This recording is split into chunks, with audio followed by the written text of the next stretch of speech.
and vertical gardening and rooftop gardening. If you go to some of the people who are talking about that to their houses, there's gardens, there's gardeners, there's drip systems, there's this, there's that. There's no gardening happening. There's fruits sitting on the tree, no one harvesting them.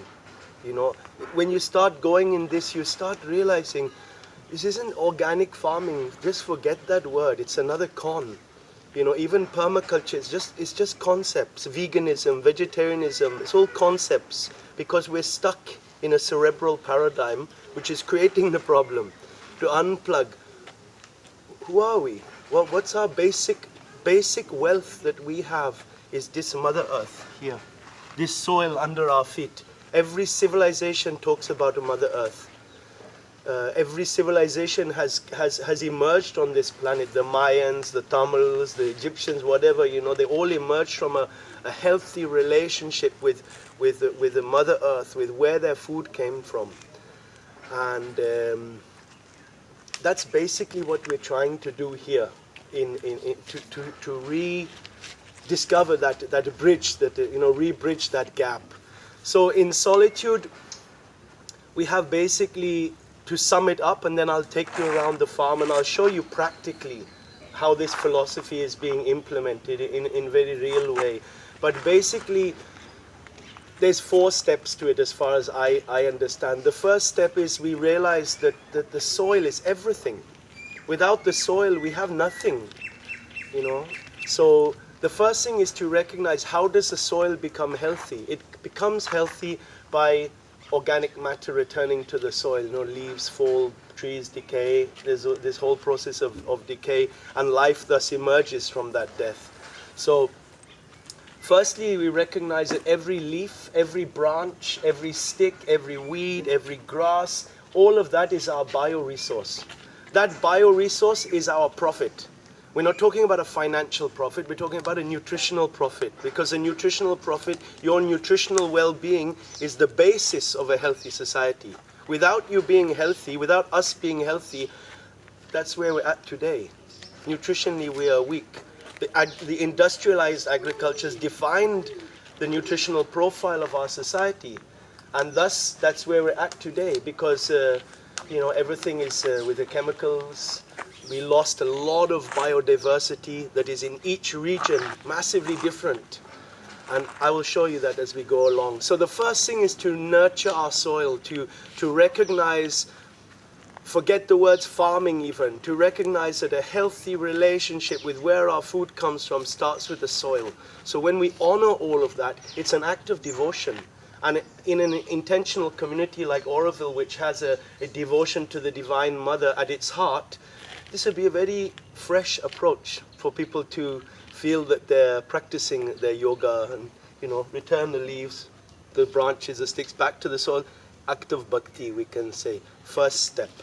Second step, when the soil is healthy and dynamic, healthy soil ecology, nature will give so many gifts to us. It's because our soil is weak that we've become this very, myopic sort of relationship with what we eat. In these fields, there are over 100 different plants that are growing. Some we grow, some are growing. And we consume all of those things, from the banana stem to the papaya stem, various weeds, various flowers, the sarsaparilla root, so many, and then the normal things, tomatoes and ladyswingers and millets and dals and sesame, all these things, over 100 different things. That's quite like, I don't know how you feel, but for me, I feel very, very awestruck many times when I'm harvesting things. I see the amla and the coconut and the soursop, and then how it gets translated into the kitchen. That's building a relationship with those things again. Nowadays we have pasta, tomato, or takali sadam, something, chak. We know how to do the quick things. But with the, with the real things, like, as I say, I'll show you that as we go along. That's very nice to see. So the third thing after that is we have to make community around this subject. Without people, we have nothing, Without audience, we have no music, So we need a community around this subject. That's a very difficult job. very, very difficult aspect. The human aspect is far more complicated. You give love to nature, you give love and thanks to Mother Nature, she'll give you so much. She knows no economy. She has like 1,000 mangoes will come from the tree. How many will become trees? Maybe 10, 5, 6, something. She doesn't care. There's no economy. There's so much. But with a human, it's very much more complicated because we are a little complicated, me included.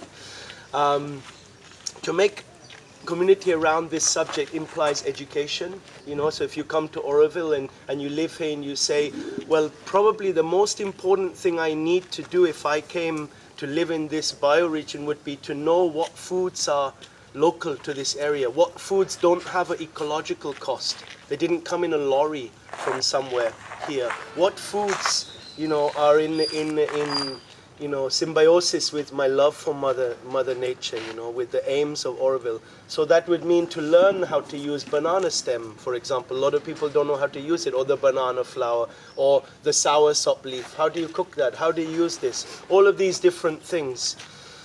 So not only education, but also celebration. That's very important. Now, like traditionally, there you go in some of these villages here, there was 10-day festival. And people will come in bullock cart, they will walk 2-3 days to get there, and it's like going on and organizing marriages and drama and this and that and selling cows and so much fun things going on. Now we have no time. There's no time. No time. Nobody has any time, including me. It's a foolishness. It's almost the antithesis of what we're talking about. But we need to create celebration. So as a musician and having lots of friends around me, this is Omri, is a musician also, just performed here the other night. So having using music as a celebration, a means to bring people together. People always come together for music, and they always come together for food. And then with that, we have chance to do something very, very unique. So celebration is a key, education is a key. Services like providing you a basket. You know, you might be a heart surgeon doing a really important job and there's no way you're going to be in the field, but still you know you can get a basket of fruit and vegetable from us, or you know that once a week for 1 hour you could come and learn how to do a garden and start to make the steps, you know. So all these services and are very important in that. Actually, so there are only 3 steps. It's even more easy. That once you did the community, it's finished, you know. Then everyone hopefully is like a heart, you know, sharing all of that beauty. So if you like, we can go this way and I'll show you practically what I'm talking about.